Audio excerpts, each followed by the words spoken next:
मुरादाबाद के हिंदू कॉलेज में dress code को लेकर बवाल मचा हुआ है। डिग्री कॉलेज में हिजाब पहनकर आई छात्राओं को कॉलेज में एंट्री देने से रोक दिया गया। इसके बाद छात्राओं ने कॉलेज के गेट के बाहर ही प्रदर्शन शुरू कर दिया। तो वहीं शिक्षकों का कहना है कि अनुशासन का मामला है, कॉलेज की कमेटी ने मिलकर इस पर निर्णय लिया है। सभी शिक्षकों की इसमें सहमति रही है। सभी विद्यार्थियों को भी पहले ही सूचना दी गई थी। अब इसे कुछ लोग दूसरी दिशा में ले जाने की कोशिश कर रहे हैं।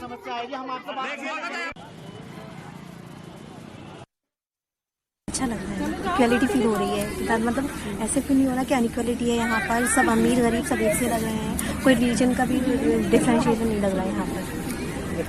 सर अच्छा लग रहा है, एक मतलब रूल्स बने हुए हैं, इससे हमें सही लग रहा है। मतलब ड्रेस में आते हैं तो लगता है कि कॉलेज जा रहे हैं, अच्छा लगता है। ये कुछ लोगों ने आज बुर्का पहन के कुछ हंगामा करा, उस पर क्या कहना चाहेंगे? सर वो गलत चीज है। एक रूल्स होते हैं अलग अलग कॉलेज के अपने अपने, तो वो रूल्स हमें फॉलो करने चाहिए। रूल्स फॉलो करेंगे तभी सही रहेगा।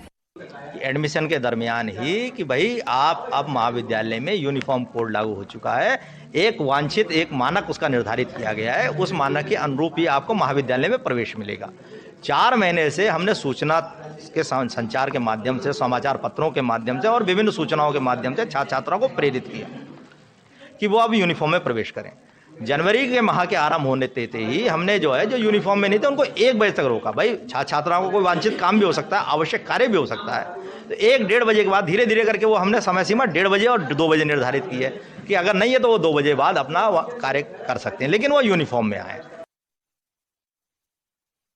अलीगढ़ के पूर्व विधायक हाजी जमीर उल्लाह ने बुर्के को लेकर विवादित बयान दिया है। उन्होंने मर्यादा की सारी हदें पार कर बुर्का बैन करने वालों और इसकी वकालत करने वालों को नंगा घुमाने की बात की है। जमीरुल्लाह का कहना है कि कॉलेज में बुर्के पर पाबंदी नहीं होनी चाहिए। इसके साथ ही पूर्व विधायक ने हिजाब को हिंदुस्तान का कल्चर बताया।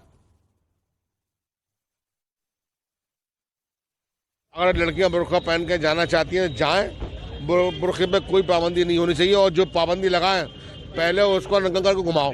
जो पाबंदी लगाए बुर्के पे उसको नंगा करके घुमाया जाए।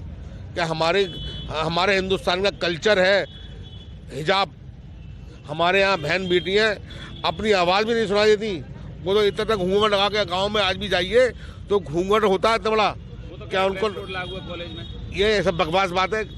पूर्व विधायक द्वारा जो बयान दिया गया है, निश्चित रूप से यह बयान जिहादी मानसिकता से ग्रसित है, क्योंकि ये देश कानून के हिसाब से चलने वाला देश है। इस देश के तमाम सारे शिक्षण संस्थान कानून के हिसाब से चलेंगे, न कि किसी शरीयत के कानून से। और जिस व्यक्ति को इस देश के कानून पर भरोसा ना हो, इस देश के शिक्षण संस्थानों द्वारा बनाए गए नियमों पर भरोसा ना हो, इस देश के संविधान पर भरोसा ना हो, मुझे लगता है ऐसे व्यक्ति की इस देश में कोई स्थान नहीं होना चाहिए। वो व्यक्ति तत्काल इसी समय इस देश को छोड़ करके पाकिस्तान चले जाएं। इस भारत देश में रहना होगा, इस देश के कानून को मानना पड़ेगा, इस देश के संविधान को मानना पड़ेगा।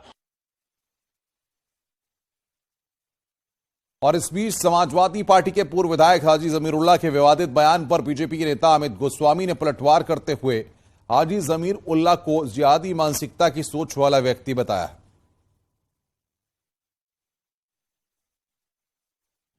जहां एक और भारत सरकार और राज्य सरकार मुस्लिम बेटियों की शिक्षा पर विशेष अभियान चला करके उनको शिक्षित करना चाहती है, तो वहीं ये कट्टरपंथी और उन कट्टरपंथियों को पैरोकार राजनेता उन बेटियों की पढ़ाई में अनावश्यक व्यवधान बने हुए हैं। काले बुर्के की जरूरत उन बेटियों को नहीं बल्कि उस मानसिकता को है जो लगातार उन बेटियों पर फफ्तियां कसते हैं, बेटियों पर कुदृष्टि रखते हैं, लव जिहाद का शिकार बनाते हैं, अपनी इस्लामिक सेक्स गैंग का शिकार बनाने की कोशिश करते हैं।